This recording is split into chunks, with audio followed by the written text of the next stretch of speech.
साथियों नमस्कार, मैं Rajendra Kumar news point of view से आपका स्वागत है हमारे नियमित कार्यक्रम सवाल जवाब में। आज का सवाल पूछा है राजस्थान से राहुल ने। राहुल ने पूछा है कि वो इंजीनियरिंग की पढ़ाई कर रहे हैं, लेकिन उनका मन इंजीनियरिंग की पढ़ाई में बिल्कुल नहीं लग रहा है। उनका कॉलेज जाने का मन भी नहीं करता है, मन उदास रहता है। उनको इस उदासीनता का कारण समझ में नहीं आ रहा है। देखो राहुल, जैसा कि तुमने पूछा है कि इंजीनियरिंग की पढ़ाई में तुम्हारा मन नहीं लग रहा है, इसका मतलब है कि इंजीनियरिंग की पढ़ाई में तुम्हें रस नहीं मिल रहा है, आनंद नहीं मिल रहा है।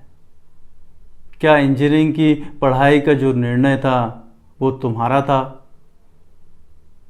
आज तुम्हारी उम्र 19-20 साल की होगी।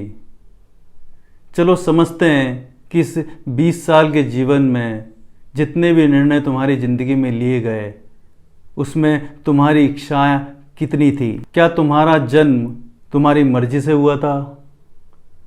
क्या जिस धर्म को तुम मानते हो उस धर्म को तुमने चुना था? क्या जिस भी मंदिर, मस्जिद या गिरजाघर में तुम प्रार्थना करने जाते हो वो तुम्हारी मर्जी से हुआ, या तुमने अपने माँ बाप, अपने समाज, अपने बुजुर्गों का अनुसरण किया? क्या तुम स्कूल अपनी मर्जी से गए?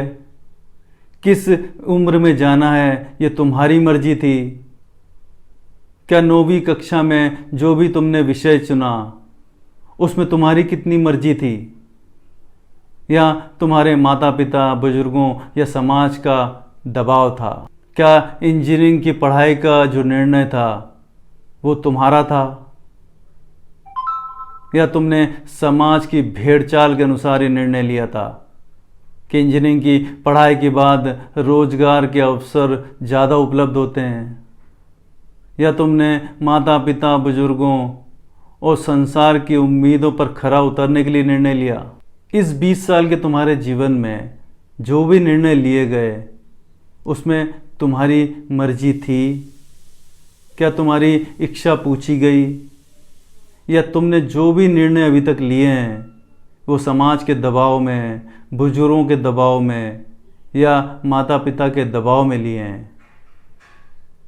क्या तुम इस जीवन में समाज की धारणाओं और मान्यताओं के अनुसार जीने के लिए आए हो? क्या तुम बुआ, फूफा, मौसा, माता पिता की इच्छाओं की पूर्ति के लिए इस जीवन में आए हो? क्या तुम समाज के घिसे पिटे ढर्रों पर चलने के लिए इस संसार में आए हो? तुम्हारे आगे का जीवन मैं अभी से बता सकता हूँ। तुम पढ़ाई पूरी करोगे, उसके बाद नौकरी करोगे।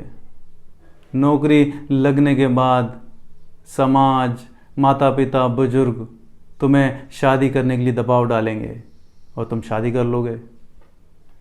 शादी करने के बाद समाज, बुजुर्ग, माता पिता तुम्हें बच्चे पैदा करने के लिए दबाव डालेंगे और तुम बच्चे पैदा कर लोगे। एक शरीर से 4 शरीर का परिवार हो चुका होगा।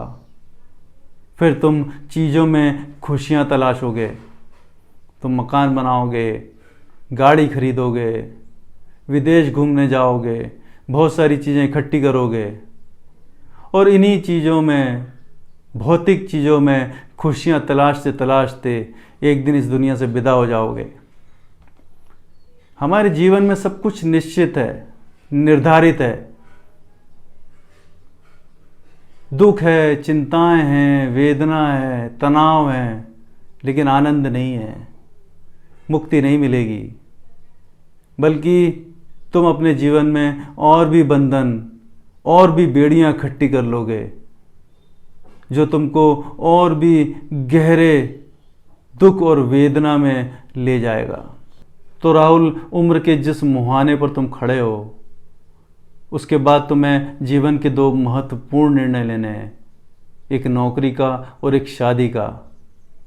नौकरी वो करना जो तुम्हें एक सार्थक लक्ष्य दे सके, उस लक्ष्य को पूरा करने में तुम्हें आनंद आ सके, तुम्हें मुक्ति मिल सके। और जीवन साथी वो चुनना जो परस्पर एक दूसरे को मुक्ति दे सकें, जो एक दूसरे को बहुत अच्छे से समझते हों और एक दूसरे के जीवन को संपूर्णता दे सकें। अगर तुम ये दो महत्वपूर्ण निर्णय भी समाज के घिसे पिटे ढर्रों पर चलकर लोगे या समाज की मान्यताओं और धारणाओं के अनुसार लोगे, तो तुम भी उन करोड़ों लोगों की तरह, एक औसत आदमी की तरह गंधाते जीवन जीने को मजबूर हो जाओगे। नमस्कार।